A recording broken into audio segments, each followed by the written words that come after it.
Welcome, everyone. How is everybody? Anyone need spots up front? First, let me say ISBM is important to DuPont. We were a founding member 40 years ago. And why is that? Marketing is absolutely critical for the work that we do, and it's really important to have this community.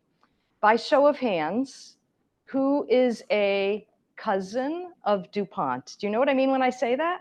We've got some cousins in the room, all the spin-offs, right? All the relationships. Who's DuPont? Who knows the name DuPont? Like it's everyone. Why are we all here? We're here because collectively, we want to make a difference in how we grow our businesses. And we're all in businesses that are science and engineering and innovation rich, which means we really need strong market understanding. Okay, so that's what we're going to do today. Today, what I'd like to do, and Rand specifically asked me to be extra edgy and provocative. But let me take a vote of hands from the room. Who wants to hear happy talk, which is puppy dogs, rainbows, and a walk on the beach? You're all in, aren't you? Happy talk. Puppy dogs, rainbows, walks on a beach, everything's great. Or who wants to hear the real story, the bloody story? It's like the Penn State-Ohio State games. Is there anyone from Ohio State in the room? Because there's a spot across the street, just in case. So once Ben gets started on the charts, an official welcome to DuPont. This isn't about DuPont. This is about all of us learning and growing and figuring out how collectively we can make a big impact. Okay, so how are we doing here? Do you want any help? All right. So first, welcome to the experimental station. Anyone here new to the experimental station? Never been here before? So when you heard you were going to the experimental station, did you think like one building, like maybe kind of tall? Yeah? Okay. This is a campus. This looks and feels like University of Delaware. Why? Because this is the innovation birthplace for DuPont. DuPont has been on this campus since 1902. And that took us 100 years to get there because we started the company in 1802. So that's the last chart. Can we go back? Yeah, you can go all the way back to the beginning. Excuse me one moment. Can I help? You got it? Beautiful. There we go. All right, a proper welcome. So can you put it on full screen and then I'll take over from here. Perfect. So welcome. The experimental station for DuPont, I want to spend just a minute on it because it sets the context, not only for ISBM, but for the work that's in front of us. So this is an awesome map, which this screen's kind of small, so I hope you can see it. Just kidding. This is the birthplace of innovations that we all know. I can point out buildings. One of the most important buildings up the street was where Carruthers invented nylon 66. Which was the very beginning of synthetic textile fibers. That happened about 88 years ago. Beyond that, Kevlar, Nomex, Lycra, Dacron, and I can go on and on. Brand names that you all know and love. Science-based innovation against real-world problems, delivering market needs. And a lot of it happens here in these 55 buildings at the site. What I love about the site is the site continues to transition for what's relevant today, just like the company transitions for what's relevant today. So we have many cousins of DuPont, not only on site, but locally, and obviously all over the world. So we are a big fan of no borders, no not invented here, we're no silos, we're all on the same team, especially as we think about enabling the world with essential innovations, which every company is here working to do. Okay, so really important that we can figure out these hard problems on growth. As I said, DuPont back to 1802. I promise you I'm not going to tell the story of DuPont. What I am going to do, though, is say what's timeless and what's hard. What's timeless? Two things. The company is constantly changing for what's relevant for the problems of the future. Constantly changing. And it's critical because guess what? There isn't a big market today for gunpowder that's smokeless, which was the gig in 1802. So after 2 centuries, right, you got to constantly be changing for what's relevant through the chemicals, dyes, pigments era, through the fibers industries. So what's relevant for the problems today? What we think about is what are the external drivers of change, right? Those external drivers have many dimensions depending on a portfolio, and sustainability is at the center of it, and I'll talk more about it. So the two timeless things, DuPont is always changing for problems that are relevant for the future, and our core values. Our core values have been around forever. They will be around forever. They change based on what's needed today. When I'm being sassy, which I'm going to be today, talking on a cell phone in the 1980s wasn't a thing for safety. It is a thing today. Okay, so that's one example of many where our core values and also our innovations need to change to be relevant.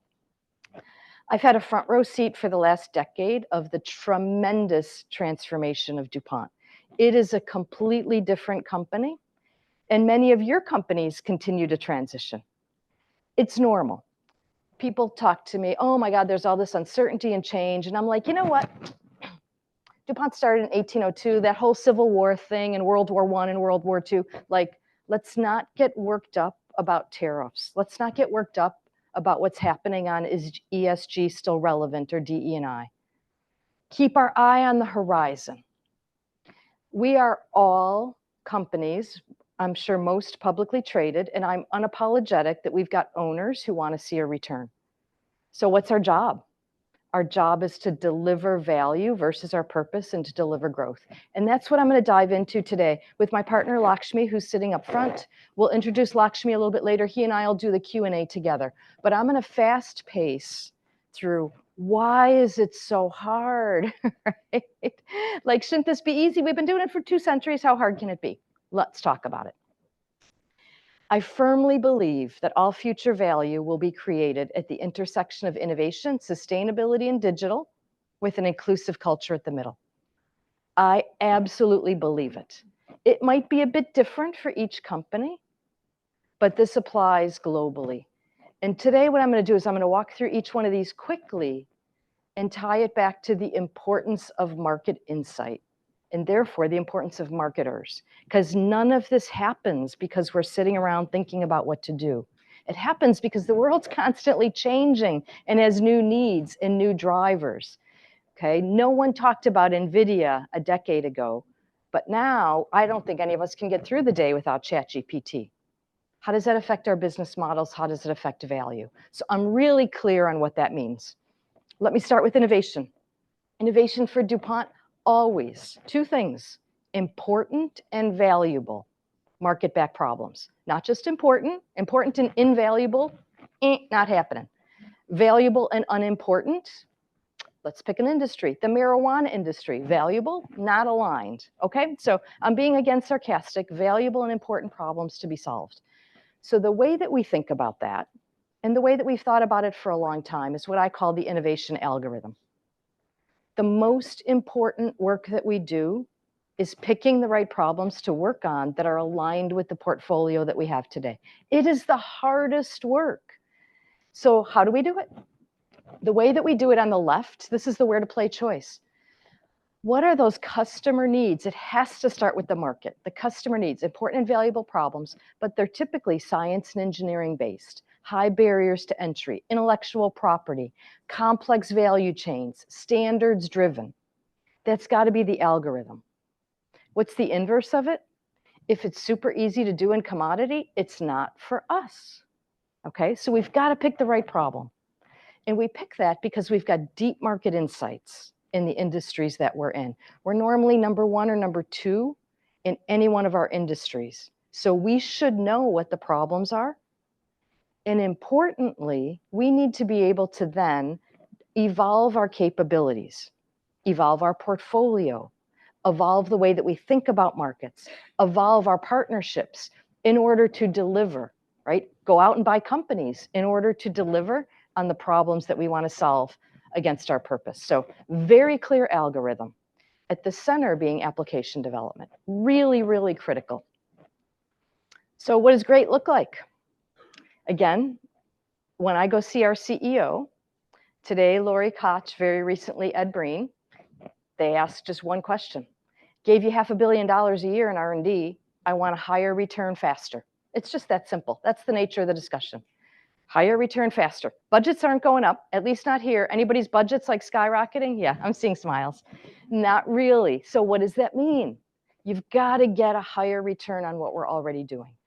And the way that we think about that is, what's our differential advantage? I led today with a lot of products, nylon, lycra, Dacron. Those products were amazing. They were at the frontier of material science. But what was really amazing is the application. So products, the differentiation is waning. We have to drive integration, downstream solutions, but absolutely driving new applications, new manufacturing processes. Anyone who's heritage DuPont, we've got some folks in the room from Tyvek know that Tyvek, one of our premier brands, 60-year-old brand, really tough to make. The manufacturing process, in addition to the others, is a key source of differentiation. And then, of course, new business models. And we have to think about that, especially in the context of digital and what are the needs at the end user level. So it's not just products. So again, why is it so hard? This might be the chart that everyone remembers later and that you give me the hardest time about. Because for DuPont, innovation is inextricably linked to business growth. We're not talking about projects. We're talking about the company and businesses growing. What does that mean? The only thing that matters is that red line. That is the only thing that matters. You know where I'm going here, right? Is anyone, like, I'm seeing smiling faces. You know where I'm going. Innovation's job is to work on renew and new in the right markets and enable the base business to be competitive. We'll come back to this chart. Remember it. We'll come back to it. So on renew and new, this is the biggest unlock. This is the hardest work in the company. It's renewing our business has to happen to stay in the game. Our customers' needs are changing, but they're customers that we know, their value propositions we know. So the incremental improvements on performance and cost, absolutely, every day of the week. However, improvements also have to be on sustainability, lower greenhouse gas footprint, removing substances of concern, driving circularity. So our company is focused on transitioning our base portfolio to renew so that we stay competitive.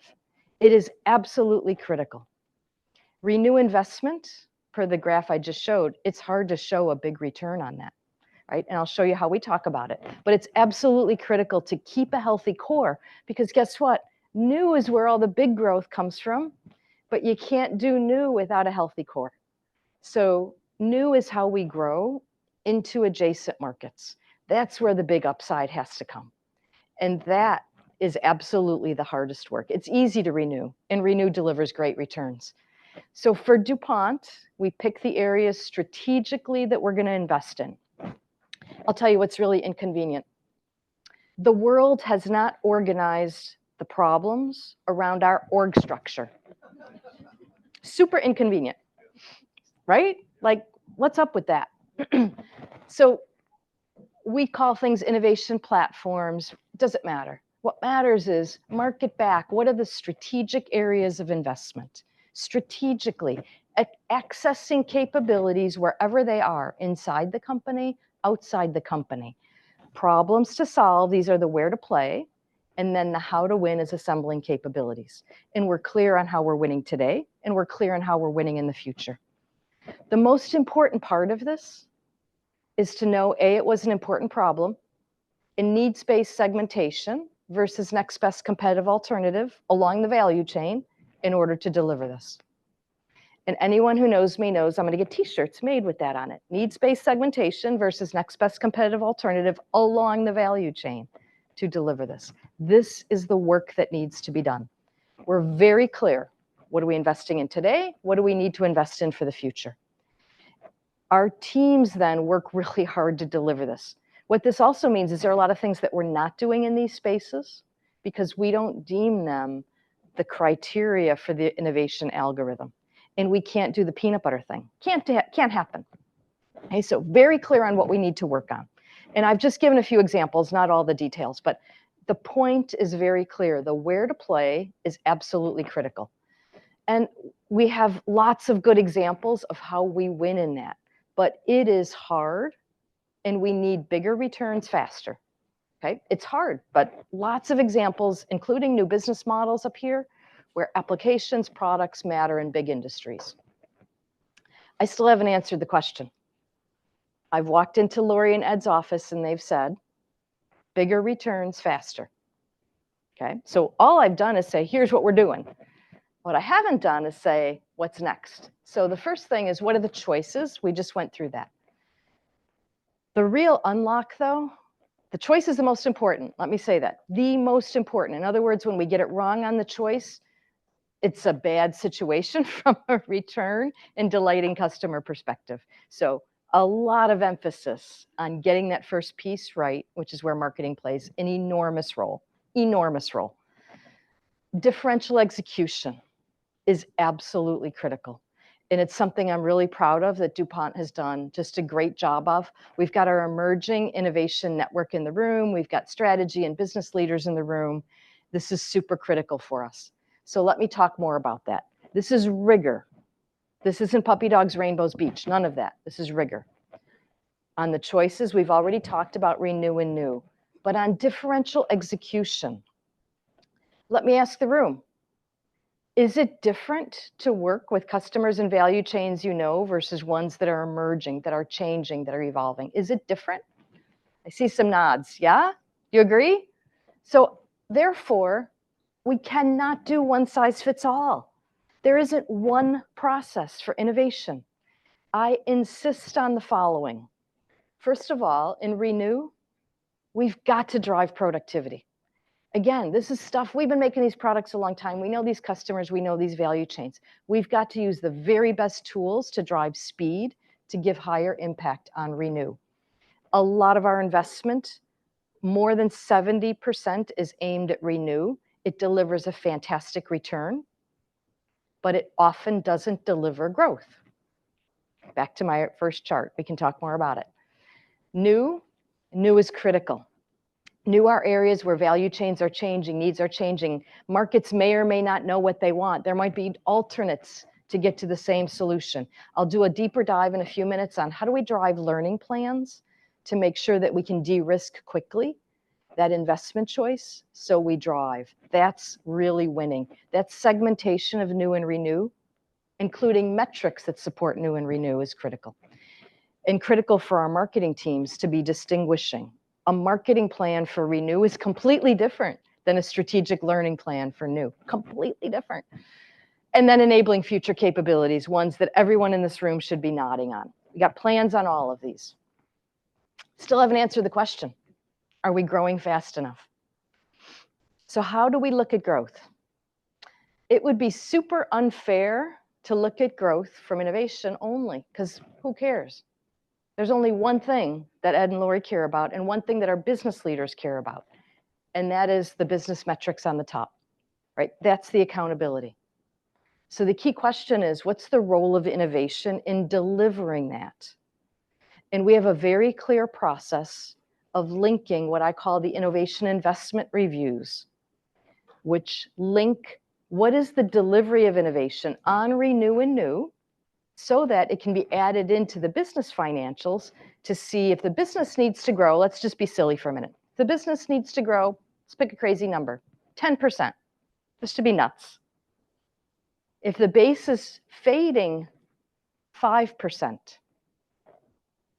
what does the delivery from innovation need to be to give you that red line that I showed earlier of 10%, right?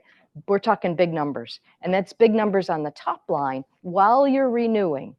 Right? So the innovation allocation, the innovation metrics have to support it. Tim Wilson's cracking up. Is this like a bad dream, Tim? But this is reality. Like Rand asked me to do real talk. This is hard work. What does it mean? It means you can't just talk about projects. You got to know the context of the business. And have we spent enough on keeping the base competitive so that it isn't fading? Or if one recognizes it is fading, how do you compensate quickly and how do you pivot? In innovation, we have a disciplined process to do both retrospective and prospective metrics. We can argue all day long if they're good, just doesn't matter. What matters, you have to squint when you look at them. What have we delivered? What will we deliver? Today, DuPont delivers about 30% new product sales, 5-year basis. The split of renew and new is heavily weighted to renew, though. It's about 65% renew. The rest is new. It's not good enough, right? I know that. We're perpetually improving. I'm really proud of the renew, but it's not good enough on new because we need more on the top line because of that fade curve. Okay, so we've got more work to do to make sure we win more on the top. We also have margin enhancement, a couple hundred basis points on margin in addition to revenue, which is critical. New products have to deliver higher value, which means higher pricing to our customers, which means they're delighted. They can't wait. They're waiting in line for new products. Prospectively, I throw anyone out of my office who comes in with an NPV. Not interested, right? Not real. Instead, let's look at how that portfolio is going to be accretive to the top line, all risk adjusted, as well as obviously margin. So we've got a lot of metrics. We could spend hours talking about it. Are they good enough? They're never good enough. All that matters is the business results, and is innovation integrated, enabling, well-aligned. It's got to be a well-oiled machine. And this is hard stuff. Like, this is really hard to do. So we're constantly challenging ourselves in order to do this better. When we're at our best, it's all about the market. It's understanding customers. It's learning fast. It's external focus. And then, are we making the changes that we need to fast enough to be competitive? It's got to be fast enough. It can't be, let's think about it. We'll put it in the 2026 PO. Maybe we'll get to it. It's tomorrow. What are we going to do to deliver? Okay, so I'm very provocative internally. The team here is cracking up because they've heard me say these things already. This is super important to deliver growth. Okay, business growth. So if I move now, and I'll come back to this in a moment, if I move now to sustainability, does anyone believe you can do sustainability without thinking about innovation? Yeah. Is sustainability important in any of your markets? I see my IFF friends, green tweed friends, right? Again, we can debate all day long what's happening in the world in ESG. Are we in and out of Paris? It's entertainment value. Why? There are big brands at the end of our value chains. And those big brands have an expectation of what will be delivered. So we over-index on delivering sustainability against those big brands. Like everyone, we've got goals. The segmentation, I'm going to use that word again, the segmentation is what's most important, though. It's not about company goals. It's about what are the needs of our value chains. And every industry is different. This is both the tremendous blessing as well as the curse of being a multi-industrial. We don't just do one thing. We have many, many industries to meet the needs of. And carbon and climate in automotive is completely different than what it is in electronics. And it's completely different than what it is in the water industry. So again, needs-based segmentation by industry, by what it means, what are the standards, what are the measures, what are the protocols? Is it Responsible Business Alliance? Is it ISCC Plus? Is it decarbonization? Is it water? Is it removing substance as a concern? Is it EU regulations? There's a lot here. It comes back to discipline on segmentation of knowing what are the right investment choices that enable our businesses to grow and that remove risk. So in the spirit of being cheeky, who's a good friend? Alan, what does ROI stand for? Return on investment. Awesome. Completely wrong in this context. In the context of sustainability, ROI is also risk of inaction. Okay, so return on investment, yes, of course, thank you. But there's a risk of inaction, right? What if we don't do human rights along the value chain? What if we don't change packaging? What if we aren't circular? My friend Kelly in the back just hosted a big conference with healthcare medical packaging where we were a little bit like, should we be doing this? And what was the result? The result was everyone was like, oh my gosh, I need this and I need this and I need this in sustainability. It is part of value creation, and there are risks of inaction for not delivering. How do we do this? We translate customer needs into how does that advance our sustainable innovation strategy, and what does it mean for our portfolios? We have a portfolio sustainability assessment process benchmarked with WBCSD. These are all blah, blah, blah words. The bottom line is 80% of our innovation portfolio is sustainably advantaged, and that can be elements of handprint, which is how we help our customers create value and reduce their emissions, or footprint, substances of concern, decarbonization. We're science-based targets, we're net zero 2050, we're all these great things. There are reports sitting around. The thing that we're under pressure for, what's the return, right? What is the return? So it's our board's favorite question. You're doing all this, show me the return. So it has to go back to our normal things, which is how does this create value? For our marketing friends in the room, I offer this is going to increase in importance. It's not going to decrease. This isn't going away. It's going to titrate. It'll ebb and flow.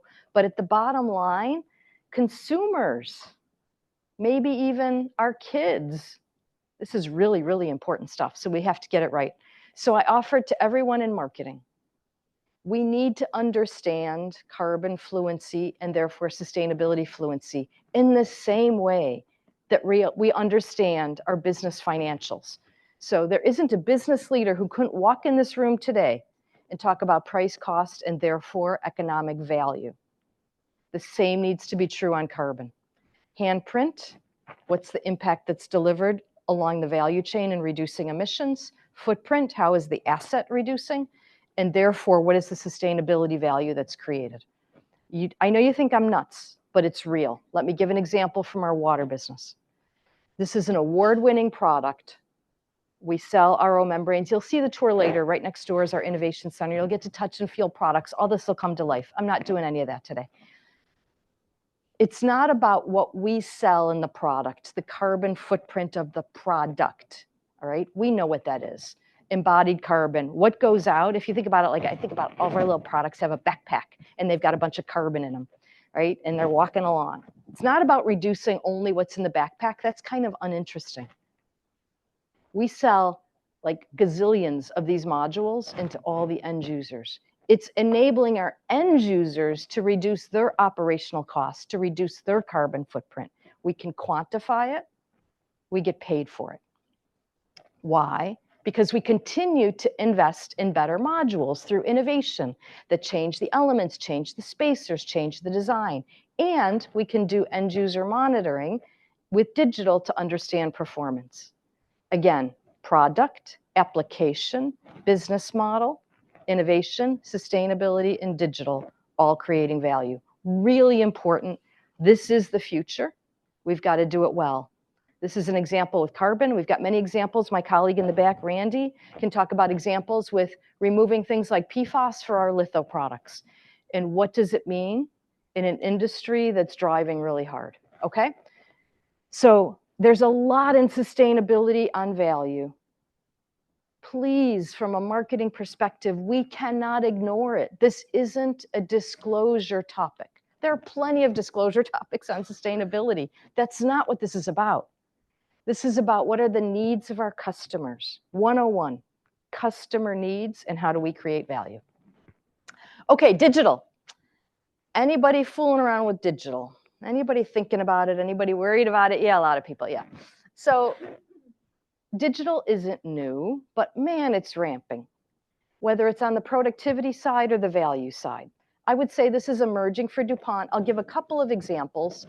We've got a lot going on with AI. It's a classical change management topic. So again, our supreme marketers, they know this. In and out, change management. How do we think about it? How do we deploy it in-house? Just to get folks not scared, right? Start using it. Do you remember anyone who went, I still remember the days, I loved my BlackBerry. Like I loved the little clicking sounds of it, the little red light that beeped, like we were so cool, like a good hip thing here. And when you went to the iPhone for the first time, the fact that it didn't have keyboards, super annoying. I'm being funny, but not really. Tim, I remember your BlackBerry. Okay, so change management, it's real. It's real here in ChatGPT. We've got many processes that it's already driving improvement on, whether it's scientific processes and formulation modeling, whether it's finders, right? A company like ours, we've got information all over the place. How do you do that? Virtual assistants. We've got a sustainability assistant that's an AI bot. We get letters from customers. We give it to the assistant, pulls the data, sends a letter back. It's awesome. Advisors. Lots of these things are great. We've got to do like 1,000 more of these. But the real thing is, how do you use it at the market interface? How do you use it to create value? How do you use it to understand customer needs?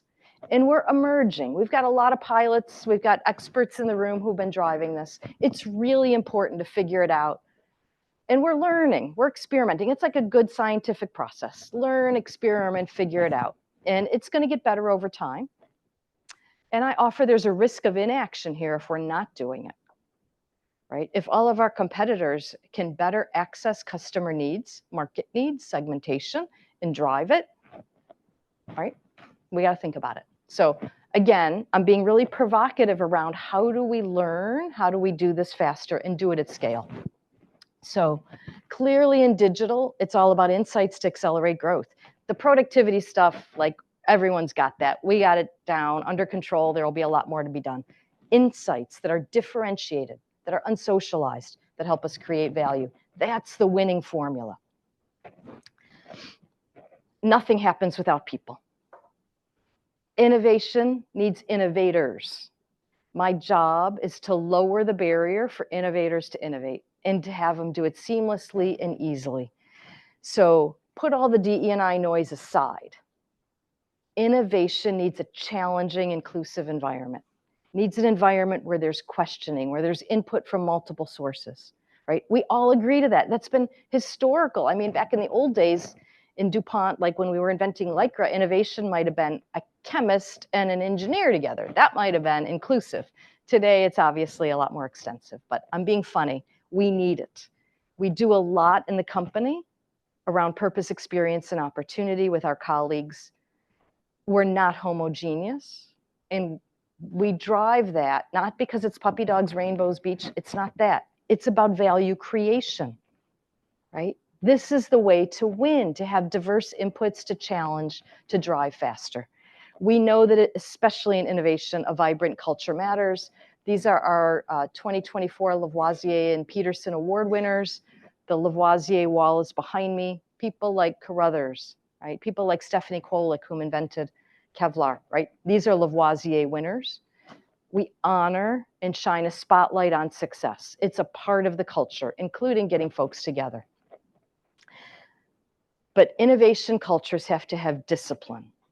There are super hard truths about an innovation culture too. I love this article by Gary Pisano. He's at Harvard. I just love it. He's got a great book on this. And there are a couple things that DuPont needs to continue to improve, always perpetually improving. It's number 2 and number 3 here. Willing to experiment, but highly disciplined.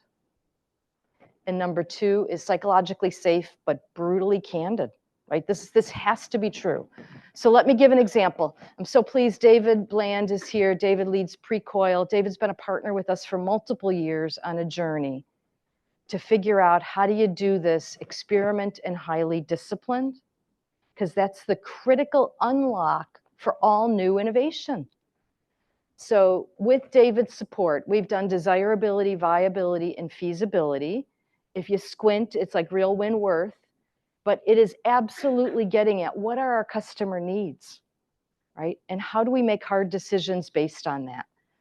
And it's super easy to have a technical solution, right? That's not the win, though. Actually, Randy and I were at a conference recently and we had the pleasure to see Jensen Huang, who's the CEO of NVIDIA. He gave a keynote. We actually got a selfie with him. It was really fun. He said something that really hit me, I won't forget, in his keynote. Early days in NVIDIA, great technology, bad product. Great technology, bad product. Does that hit home for anyone? Yeah. Great technology, bad product. That's what we're trying to avoid here, which is why we need customer desirability, viability, feasibility. David's speech tomorrow will dive more into this. But learning is critical. It's critical for Agile. It's critical for culture change. It's critical for how we think and how we win. We appreciate our partnership, and we have to do more. This is the critical unlock for growth, being out in the market, understanding needs, seeing competitors, seeing evolution. The second one was psychologically safe, but brutally candid. And there is no doubt that the fear of failure is real. It's always real.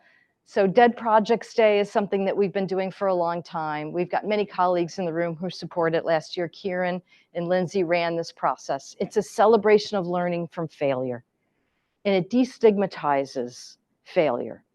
And we spend a lot of time on this. It's done at Halloween, and we have cupcakes with little gummy worms on them, and we make it fun. And why do we make it fun and interesting? Because we've got to learn. If we invested in something for a couple of years and it failed, that makes for a tougher conversation when I sit down with the CEO and say, here's why we're not growing, we got it wrong. Our biggest learning, this isn't going to be a shocker, our biggest learning is we did not well enough understand needs-based segmentation versus next best competitive alternative along the value chain. We did not well enough understand that there was another way to solve that problem. Scientists will stop science that isn't going to work every day of the week. Every day of the week. It's the market insight to know how are we going to win that's really critical. So again, the importance of what we're doing in strategic marketing, and how do we make sure that we're not just having fun at Halloween on failures, but at Valentine's Day, we're celebrating the great successes. Okay, so as I end up, it's about growth. I hope I've been super clear. Innovation, sustainability, digital, inclusive culture. Create value, which drives growth. Growth is built on a strong base, differentiating, renew, and new. We don't fall in love with projects around here. Projects are going to come and go. We've got to fall in love with the business outcome. And the business outcome is growth. And we do that by making sure our processes aren't one size fits all. You will not find one, which is kind of maddening. You won't find a one size fits all process in DuPont on innovation. It's got to be tailored at, are we doing renew? Are we doing new? Are we keeping the base competitive? We've got a huge surround sound of change on all these topics. It's exhilarating and exhausting all at once. Risk of inaction. Thank you, Alan, for being fun with me. Of course, return on investment, but there are risks of inaction, and not just on sustainability, but on digital. Customers define our future. We're here to delight our customers with products that are valued, that make a difference against our purpose, that help industries survive and thrive, right? Think of what Lycra and Dacron, right? Think of what Kevlar and Nomex have done for the world. It's our job to continue that, and all of your jobs within your companies to keep doing that, and it happens through people. Okay, so as we go forward, I'd like to introduce both Lakshmi and Sam. Lakshmi will be the Chief Commercial Officer for DuPont, as was already referenced. DuPont is continuing to evolve our portfolio. We've done a lot of this over the last decade, and the next increment is splitting our electronics business, which will happen on November 1. The new electronics business is called Qnity. It's like unity with a Q, Q being for electrical charge. So it's really cool. It's super exciting. And Sam will be the Chief Strategy and Commercial Officer. Sam's not here today, but representatives of his team, Chuck and Rich, are here. Okay, so we believe in commercial excellence. We believe in innovation excellence. We believe in marketing excellence. We've got a fantastic set of businesses and portfolios. I think all of you can probably say that for your companies. The hard work is in making it happen, okay? The hard work for all of us is getting it right so that we make a difference in the world. And I think that's what we're all here to do. All right, so I probably went a little bit long. Hopefully we've got time for Q&A. I think we started a few minutes late too. So I'm gonna invite up Lakshmi, and hopefully there were some insights that'll be helpful. Thank you.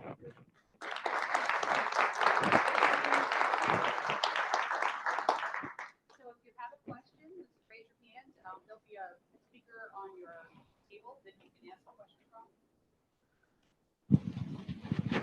Thank you. All right, we have one in the back there.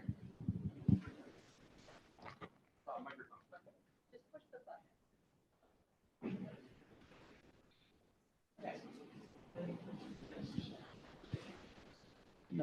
Okay, sorry. I think a lot about the question that you mentioned, are we moving fast enough? And two of the things that come up a lot in our organization are around risk and prioritization. Risk being one, especially on the digital side, where we see a lot of resistance, especially from our friends in legal, around, how fast can we move and what can we do there? How do you approach those conversations, bringing them up and kind of trying to get that through the organization so it doesn't slow down innovation? I think they're both good questions, right? We focus on risk too. Lakshmi, I'll add in here in a moment. We just issued our AI policy last week. It's, someone help me, what's the name of it? Some kind, to address the risk side. And we've got all kinds of internal versus external. So like any good engineer, we know how to manage risk, right? So what we can't do, we would never build a Tyvek plant if we were afraid of risk. Instead, manage the risk. We'll be uncompetitive if we don't. And prioritization, of course it's critical. And that's why I love what we're doing together. Hopefully what you heard from DuPont is the business defines the priorities, right? And our job, all of our jobs, is to serve those business priorities or challenge them. But those two things do have to be true. There's a risk to investment, but there's a risk of also inaction. So sitting around and doing nothing on digital for 5 years has a risk to it too. Lakshmi, would you add anything? No, I think that's about right. And what I think at the end of the day, tie it to an outcome. That will always help you to kind of mitigate risk. And there's a lot more people who will actually end up working with you to mitigate that risk. So an outcome is always important to kind of define ahead of time, so the risk is a little bit more palatable for most people in the organization. I think that's one of the areas I've succeeded with in the past.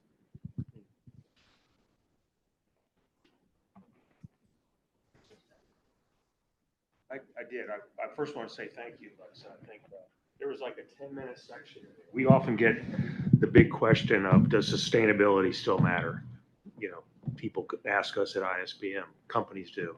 And you just did like a 10-minute masterclass answering that question for us. So thanks for that.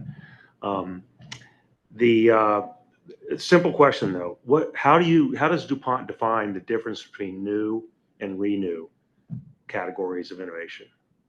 So I'll start, and then I'll ask any of my DuPont colleagues to add in. So for me, renew it's a market we know, a value chain we know, a product that we already know, and we're updating it.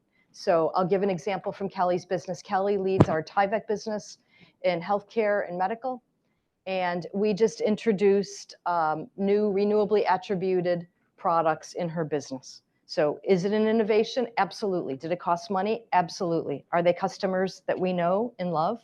Absolutely. It's a renew. New is new value prop. It's a brand new value prop. It's a set of unmet needs today. Very, very different. Kelly, what would you add in? Perfect example. I fully agree with your space. We tend to gravitate to what we know and where that connects and how we can get downstream. So as we challenge ourselves to go after new applications, I see that our team is definitely feeling some pressure there in terms of how do you go out and find the right people, the right connects, the emerging companies, and so on. It's a whole new space. Does that help, Rand? Yeah. Is there any fudging that goes on that for the metrics? Is there any what? Yeah, I mean, at the end of the day, it's what Lakshmi just said. We want the outcome of growth. Top line growth at high margin. Any questions? No, really, if you can get, so actually Rand's hitting on a important point. We've worked together for 25 years, so Rand and I can do this up and back. Here's the bottom line. If you can get 10% growth by only working on renew, do that. Anyone disagree? If you can meet business growth expectations at the lowest risk, that's a good investment. Risk and return go together, though. Usually, the low risk stuff is low return, and it's not that it's a bad return, right? But what business can grow? Kelly, can you meet your growth goals just by doing renew?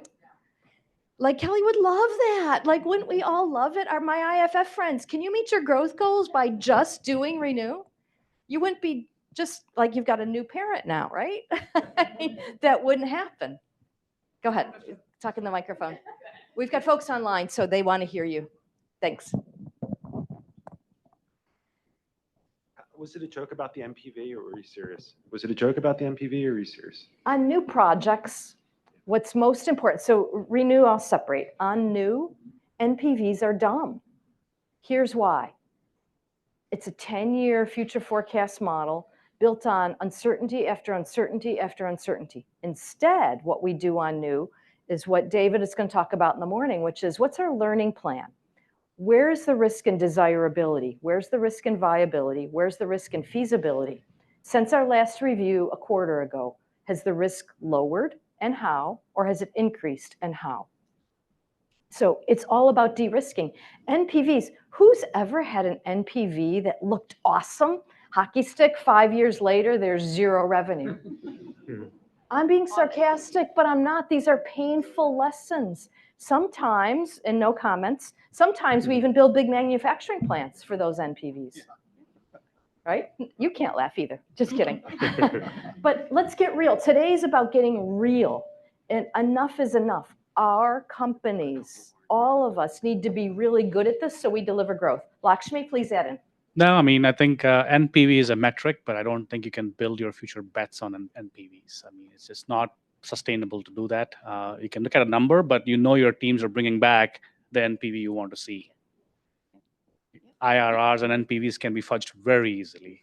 And by adding risk or de-risking it, you can do a lot of things with those, but be very cautious. I think at the end of the day, Alexa said something that's very important, the choices you have to make. What I'll add to that a little bit, say, part of marketing in this case is to make sure you reduce the chance you take on the choices you make. And that has to be a very, very predictable format that you go after this, if you will. And I think that's where we as a team can succeed. And your NPVs are not as critical at that point when you actually reduce the chance you take on the choices you're making. So don't get me in trouble with finance. So I come from a pharma industry, right? And it's a very highly regulated. So I struggle with the word called innovation because, you know, it takes 15 years for anything to get successful, even I get like a simple, small revenue, right? So when in that case, you pretty much just focusing on your renew or existing products modifications. So in that case, how do you kind of see the you know, the prioritization or resource allocation for that? Because with the new products, we just have to wait to have a patience for 15 years to get successful. So I'll be provocative. Mm-hmm. I believe pharma has been at the lead of differentiating between renew and new because you can't wait 15 years to find out that big blockbuster isn't going to pass, right? Yeah. So I actually think just the opposite is true. Renew is super easy for a pharma company. It's that new that's Exactly. very, difficult. very difficult and Agreed. hyper expensive. Yes. And that's also why there's a ton of outsourcing, if you will, of primary R&D to be able to assemble the right capabilities to solve the problems. In my mind, that's the de-risking strategy. So how do you de-risk long lead time things? It's you access risk-free technology, or lower risk, not risk-free, lower risk. And I think pharma's already been at the lead of that for a decade. I mean, DuPont used to own a crop business, you know, and you know all this. Yeah. Same with CRISPR, right? What was the technology that CRISPR was going to deliver, and how does one de-risk that for crop genetics? Same thing. Lakshmi, anything you'd add in? no, I think that's pretty much it. Very good. All right, I know we need to stay on time. Oh, we got one more, Ralph. Thank you very much for the presentation. You had a really interesting provocation about the need for speed and change. And I understand from the rest of the presentation how you're enabling that. But what are some of the big changes you needed to make? And more importantly, how did you make people aware of that and get them to embrace the need for change? Yeah, good question and a tough one. And I'd say we're perpetually improving. Please know, let me just say it again.